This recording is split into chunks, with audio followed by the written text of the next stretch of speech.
What's up, guys? Welcome to Project Freelance. This is a podcast where I, your host, Kay Anagonio, talk to you about a bunch of different things having to do with freelancing in the photo and video world.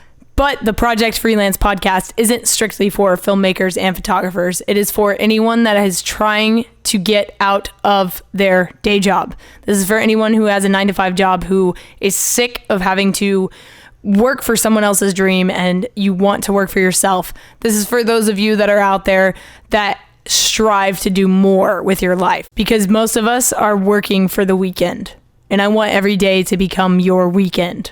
That's the kind of life I live, and I highly recommend that the rest of you live a similar lifestyle. So this is Project Freelance. Welcome.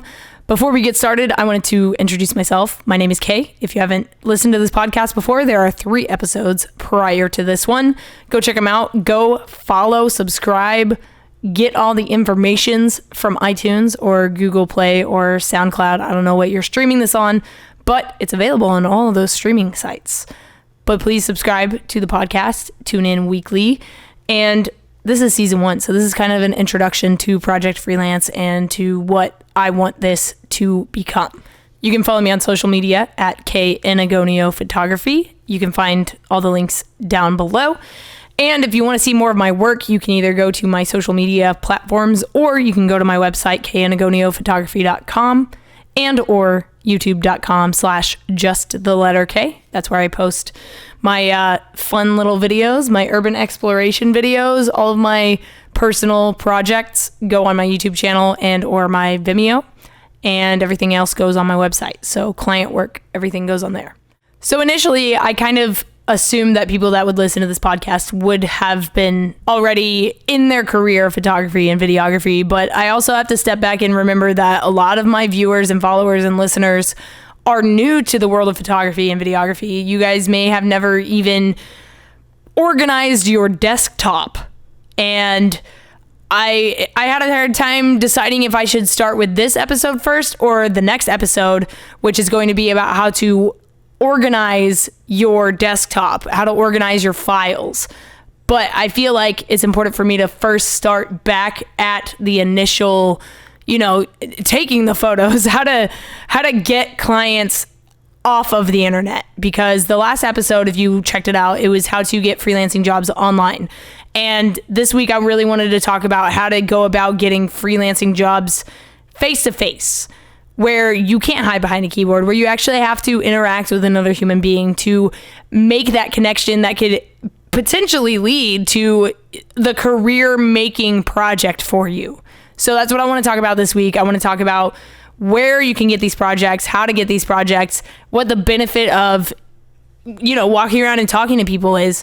And I hope that the things that you hear in this podcast, the things that I say in this podcast, will help you guys further yourselves in your careers as filmmakers and photographers, or, just freelancers or entrepreneurs in general. I think these steps and these techniques and these things that I'm trying to teach you are extremely important and very vital if you want to be a successful person, period.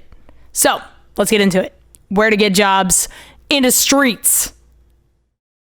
Okay, so let's go back a couple years. So I moved to California from Western Australia. I had been living there. I was studying film production. I got a bachelor's degree, and I decided that I was going to move to California because that is where all the the OG filmmakers went to, quote unquote, make it. So I thought, hey, if they could do it, I could do it. So I left my dad in Australia and I moved to California, where I didn't know a goddamn person. Okay, that's a lie. I knew a little band here called Hardest, and they kind of introduced me to my first little taste of the Southern California, Orange County chain reaction music scene, and it just changed my life completely. They were the first band that I wanted to get involved with, but to be completely honest with you, we have never done anything together. That's a lie. I actually did a little After Effects kind of video to promote a single that they had come out. So that was the only thing that we've done together. But because of the connection I made with them, it led me to Chain Reaction, which led me to local bands that play at Chain Reaction, which then led me to touring bands, which then led me to getting connections and all that stuff. So the thing about getting jobs in person is that you are literally every employee that a company could have at one time. You are the owner, the CEO, the president, the financial president. You are, you're in charge of the money that comes in, the money that goes out. You're in charge of literally everything. You're in charge of legalities. You're in charge of all of the little tiny details that big corporations have hundreds of employees for. It's just you. So you essentially have to go out there and sell every single skill set that you have, which could include a number of things, depending on you, if you're a photographer, videographer, like whatever your skill set may be, you are selling every fiber of that skill set to potential clients. So it's really important for you to get out and go meet people and go interact with people. And it's daunting. It's terrifying. Gives me mad anxiety. I have really bad social anxiety. Go figure. I tour for a living. I'm around people that I don't know all the time, but that doesn't mean that I'm not anxious about it. I mean, you're trying to tell me that there's a cop out there that isn't afraid of getting shot? Come on. Cut me some slack here. What we do is scary. We round people all the times. People are scary. So, what kind of job are you looking for? What kind of job do you want? That is the first step you have to take before you go try to get a job anywhere. Obviously, that's how life works. But for me personally, I'm going to tell you guys how I got my first few jobs. Okay. So the first big gig that I got it wasn't even a big gig. It was barely even any size of a gig, but it was for a band in Toledo, Ohio, and they found me through YouTube because I had been making YouTube videos. So they found me through my YouTube stuff, which, isn't really a part of this podcast necessarily, because this isn't finding a job on the streets. I did get this through the internet, but I'm going to pass all the like online jobs. I'm just going to put those aside. I'm going to pass on them, and I'm going to take you guys straight to the jobs that I actually got in person. So the first job I did for an individual, I would have to actually think about it. Because most of my work is actually, word of mouth. People find my shit on the internet and then they hit me up like that. So I don't often have to approach people and say like, hey, I'm a photographer, which is awesome because at the beginning I did have to do that. And that's what this podcast is about. This is me trying to walk you guys through the process of me having to speak to people in person, and then that traveling through word of mouth and getting other gigs. So the first thing that I actually did, like the first gig I had for someone that was outside of like a work environment, I did work as a photographer for a company called Image Postcard. And what they do is they basically post up in a restaurant and they take photos of the restaurant patrons and they try to sell those people the photos of themselves on this cute little postcard that's like themed around the restaurant, and we convince them to give us money for these pictures that they could have taken on their phones. I was not interested after about a week there, but I held it out because obviously I needed a job. I just moved to Southern California. I was trying to like get myself at a place where I could like do freelancing full time. And mind you, I had never worked for myself. I didn't know anybody in California. I didn't even have my parents here. My dad was supporting me financially. Thanks, Dad. And it was very stressful because I wanted to be independent so badly, and I didn't have anyone to tell me like, oh, it's going to take you 2 years before you get enough money to live on your own, And that in and of itself should tell you how hard this is. If you're starting from zero and you don't know anybody, it's going to be hard. But if you're starting from zero and you know people, you're already like 500 steps ahead than where I was. So if you do what I did, like exactly, if you follow the steps I took, but you have more of an advantage because you actually know people already, imagine where you could be in 2-3 years. Imagine where you could be in 5 years. I don't even know how differently my career could have been if I knew people already, if that makes sense. And in a sense, I did know people because I did make YouTube videos, so I had connections with a couple like bands, My main gig, by the way, if you don't know anything about me, is music photography. Live music photography is like my jam. But that's not my favorite thing to shoot. It is the second favorite thing I love to shoot. Music moves me in ways that normal words can't. Music moves me in ways that people can't, you know? And I think music is the most powerful language, and to be able to capture that in an image, to be able to capture the power of music in an image, that to me, you can't create that. That's not something that can be just staged. Stage. Shows, live music on a stage can be staged, but it is staged because it's on a stage. Okay, you get it. I'm being weird. Dad jokes aren't cool. I get it. It's about to be 2018. So yeah, no more dad jokes. Is that how that works? What's 2018 going to be? Can 2018 be the year of like wide angle lenses? Can we just do like hashtag Project Freelance wide angle lenses? No, that's like a really long hashtag. But by the way, if you like the podcast, hashtag Project Freelance. You can put it on your photos. You can put it on your videos. You can put it on whatever you want to put it on, because it's Project Freelance, baby. It's you. You are Project Freelance. So obviously I'm going to be talking a lot about live music photography, and I'm going to have a lot of guests that are in the music industry, whether it be musicians or, you know, producers or whoever it is in the industry, just freelancers, because we all freelance. That's what we do. That's what this podcast is about. But the first gig that I got outside of my restaurant job was filming for a guy down in San Diego. His name is Mark Hartenow, and I think I said his name right. I'm trying to get Mark on here, but I don't know if he's going to have time to do it. Anyway, Mark's been freelancing for like way longer than I have. Way longer. Sorry, Mark, I'm aging you a little bit. I'm not meaning to. I'm just saying that you've been doing this way longer than I have. But I drove down to San Diego, never had met Mark before. He needed help filming a video advertisement for a dating app. So I drove down to San Diego, met him at the location, and it was like in an office building, and he had just like rented out our room, like a meeting room in an office building, for us to film it. So I was supposed to do sound for this video, and I do sound, you know, like I'm very technologically savvy. I did fully engineering. I did sound engineering as a part of my film course, but I am by no means an audio engineer. I would never claim to be an audio engineer. I would never put that on a resume. I would say that I am a Foley artist. I would say that I can do some audio mixing work. That's about as far as my skill set would go, and or recording, obviously. But yeah, so I recorded. All I had to do was hold a boom pole for like an hour or two, and then that was it.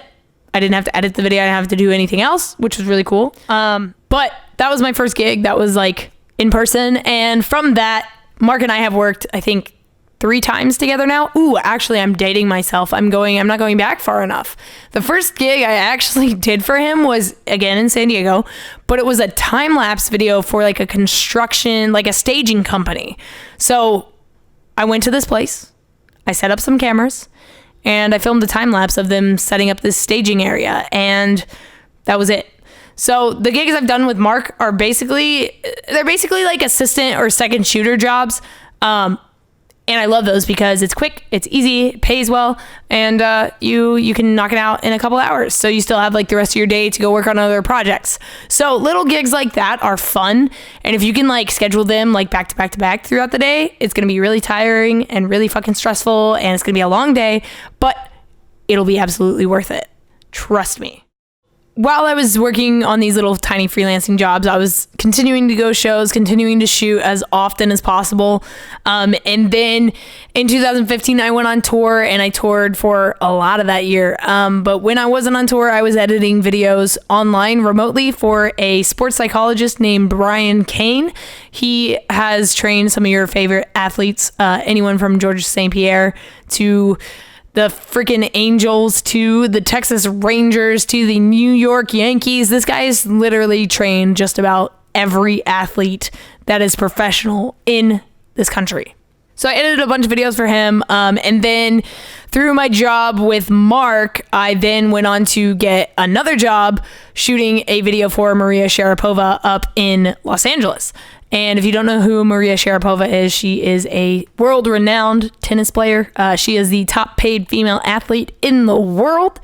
And she was very kind. And it was really cool getting to film that. So from these little tiny jobs, I started building up my profile on my Upwork. So from doing jobs both online and in person, those were both supporting each other and getting me more work through each other, just because I was constantly working. And I didn't want to just stick to like music photography, because I knew if I just did music photography, there's no way I would have been able to edit these sports videos for Brian Kane and Maria Sharapova. And I wouldn't have been able to go on and do things like the X Games, and I wouldn't have been able to do all the cool fucking things that I've gotten to do up to this point if it hadn't been for a combination of both walking the streets, talking the talk, networking, giving people my business card, telling them what I do. And it got easier and easier and easier the more common social media was, and I know this sounds crazy because I'm only talking like 3 years ago. And as someone who's been doing social media since they were like 15, it's been so very fascinating to watch it grow. And it's also been fascinating to see how my audience has changed over those, it's almost been like a fucking decade since social media started.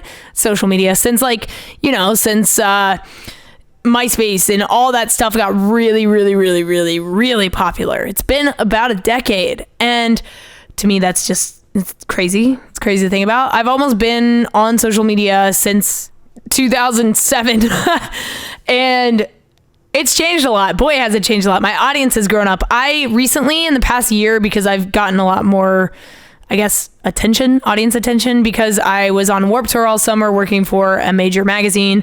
And I had a lot of people come up to me during the show, during the festival.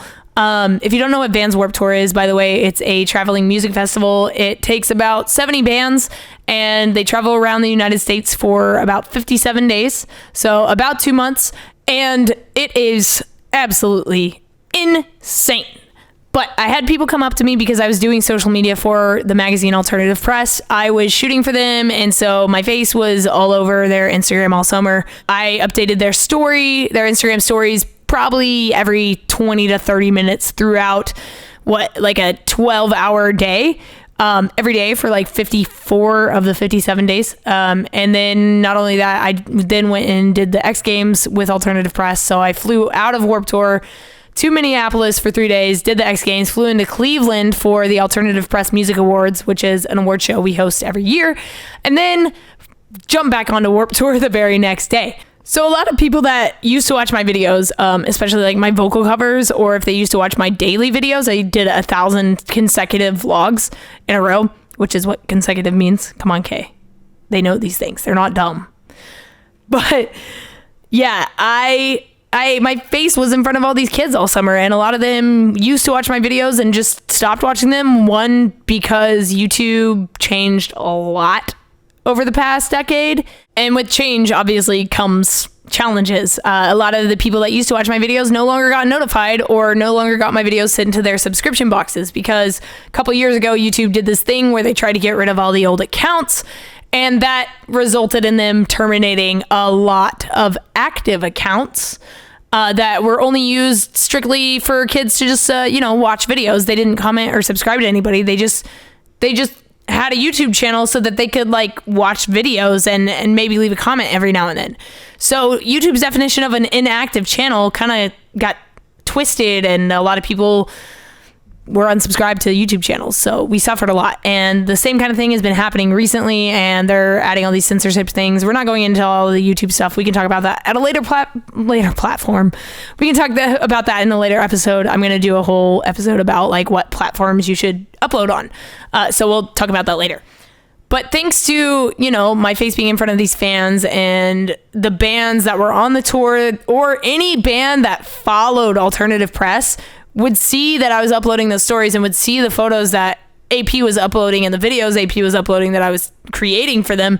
And that obviously led to more opportunities via word of mouth. So essentially this entire episode, I'm telling you that you can't just do one kind of job submission. You have to be versatile enough to be able to know how to navigate online, which is why you should listen to this podcast, especially the last episode where I talk about that.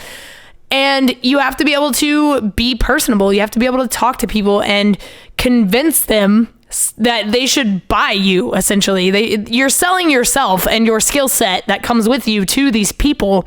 Therefore, you want them to buy you. You want them to buy your package. That's it. And it's very, very important, very vital that you understand that going into this world, because if you just think shit's gonna get handed to you because you know so-and-so, yeah, maybe that'll get you so far, but then what? Once you get to that level where that person can get you, if you don't keep making connections on the way, you're gonna stop. You're gonna hit a dead end and you're not gonna get any work, and you're gonna ask yourself, what the fuck? Why am I not getting any work? Why is nobody hitting me up? I just went on tour for 3 months and I came home and nobody wants work done. What is that about? That's the other thing. If you tour for a living, if you travel as a photographer or filmmaker, I feel like a lot of us forget that tour ends. Traveling ends. Your gig, your job, your project, your the job, whatever it is you're doing temporarily, it ends. And a lot of people forget that, like, they get lost in the workload. They get lost in everything, which is totally normal, totally fine. It happens to me too. But you also have to keep actively pursuing people that are back home that you could potentially get to pay you for more work when you get back. Or you have to stay in touch with bands that are on the tour while you're on tour and say, hey, what are you guys doing after this tour? Do you need my services? And this is the part of the gig that a lot of people don't really get. A lot of people don't like to follow up with past clients. They don't like to follow up with people that are back at home, which makes no sense to me, because as a business, you are your own business. As a business, you have to check up on your past clientele, because they probably need more work, but they forgot about you because you were a remote hire. You were a freelancer. They don't see your face every single day in an office. They don't know you like that. So you have to tell them, hey, what's up? I'm still here. My name is whatever the fuck your name is. Please allow me to reintroduce myself. You have to tell them, hey, I'm a filmmaker, photographer. If you forgot, we did this video together. I finished this video for you, whatever.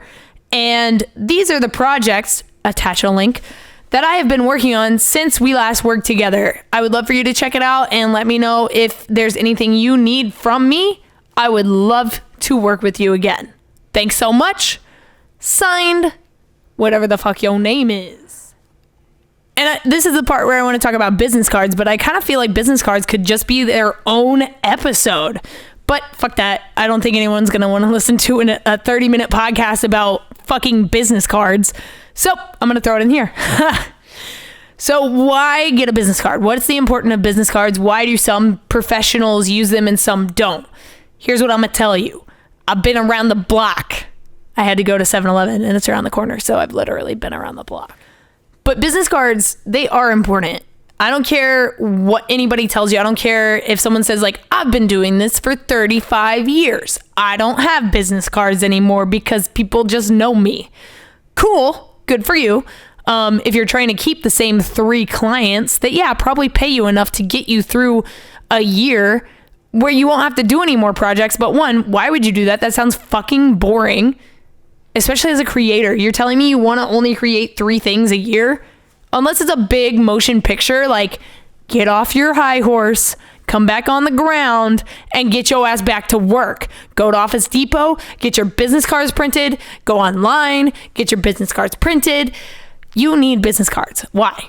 Okay, this is why. This is an interaction, okay? So I'm going to go up to person A. I'm going to go up to Johnny Craig. I'm going to go up to Johnny Craig of Slaves, okay? I'm going to go up to Johnny Craig. I'm going to say, Johnny, what's up? First of all, my name's Kay. You had a great set.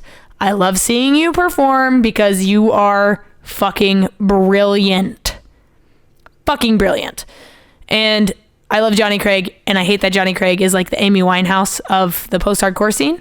I mean, no disrespect by that. Amy Winehouse is a fucking hero. She had a drug problem. Johnny had a drug problem. But Johnny's still here. which is fucking amazing. And I have so much respect for that. And I respect his longing to be better. You know, that means a lot to me. So anyway, but that's Johnny Craig for you. If you don't know who he is, he's an amazing singer. Go check him out. His band Slaves is great. My friend Matt is playing for them right now on tour. They're fucking phenomenal. Anyway, Johnny Craig. So I go up to Johnny Craig. I say, hey, Johnny, loved your set. It was great. My name's Kay. I work for Alternative Press Magazine, which is what I would say now. But before then, we're going to go take a step back. Before I worked for AP and had that name. Don't drop the names. Okay, drop the names if they'll get you a job. That's how it works. I get it. But Johnny, I'm a filmmaker. I'm a photographer. And I've shot a ton of bands that have come through Chain Reaction. Everybody here knows me. I'm the best photographer in this building. Here's my card. I would love to talk to you more about possibly working together on something for you. This is the important part. You have to make them seem like they're the center of your universe in that moment, because in that moment, they are the center of your universe. You are essentially bowing down and kissing their feet to get them to hire you. And that's at the beginning.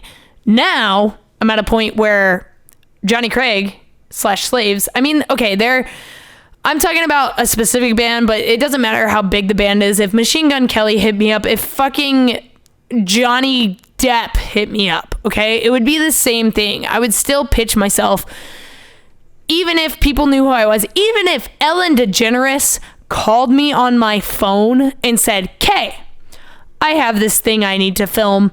I'm looking for a filmmaker. Are you interested? Obviously, I would say yes. Me being the person I am and knowing the things about the industry that I know, in that moment, I would still pitch myself to Ellen DeGeneres, because she probably has 8,000 other potential photographers on her list. And if not, where the fuck did she get my name? And Ellen, hi, I love you. Your underwear is extremely comfortable. I would love to do some work with you outside of your studio, because I'm not really a studio filmmaker or photographer. I like to do things naturally, but that's just me. But I would still pitch myself to someone like Ellen, even if she knew who I was.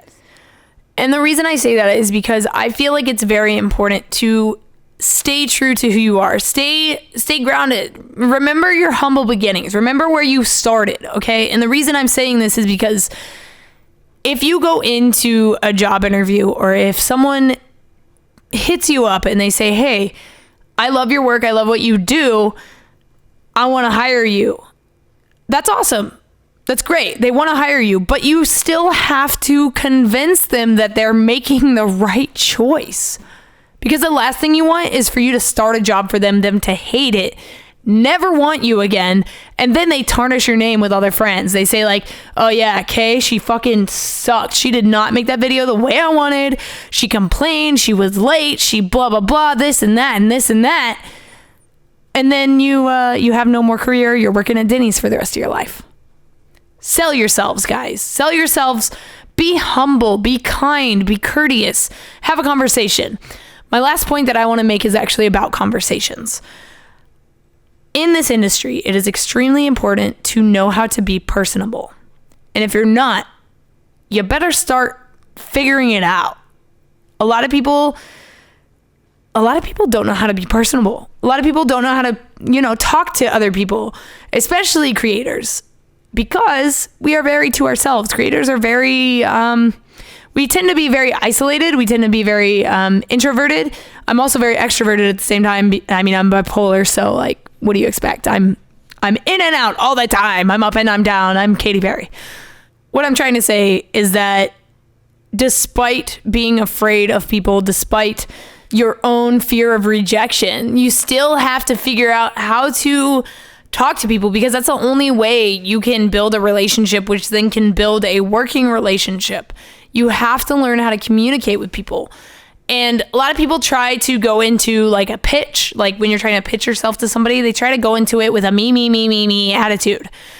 I'm the best at this. I do this. I. What you should instead be asking is, what do you need? When I get asked for, a rate, when I get asked like, what would you charge for something like this? I don't say, well, I am a editor, I'm a film, blah, blah, blah. I produce, I direct, I write, everything, blah, blah, blah. This is my rate. They don't give a shit about what you're doing. Can you do the job they are asking you to do? Can you do it well? Can you do it within their budget? And can you do it without making yourself the subject, if that makes sense? The job isn't about you.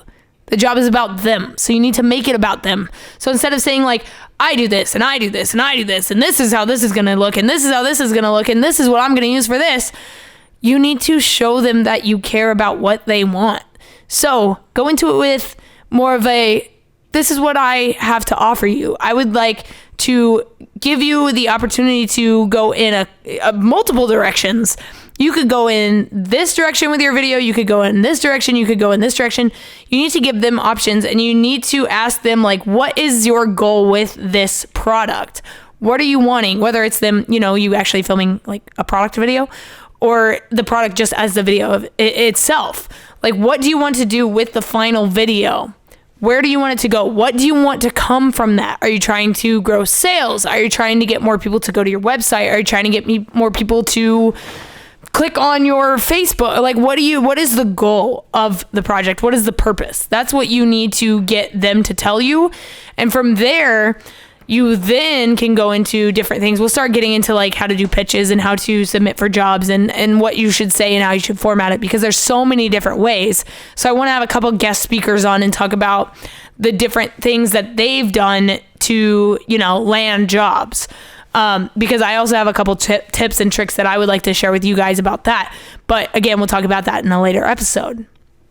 But for now, I want you guys to know that communicating is key. And if you are not used to communicating with people in terms of selling your services, maybe go listen to some more podcasts. Maybe talk to your photographer friends that are near you. I want you guys to do me a favor. If you go in the comments and you tell me what advice you want, if you guys need any information on anything, if there's any certain topics you'd like me to talk about, you can either put it in the comments, and you can hashtag Project Freelance as you wish. And Instagram, Facebook, and my website are Kate Inigonio Photography.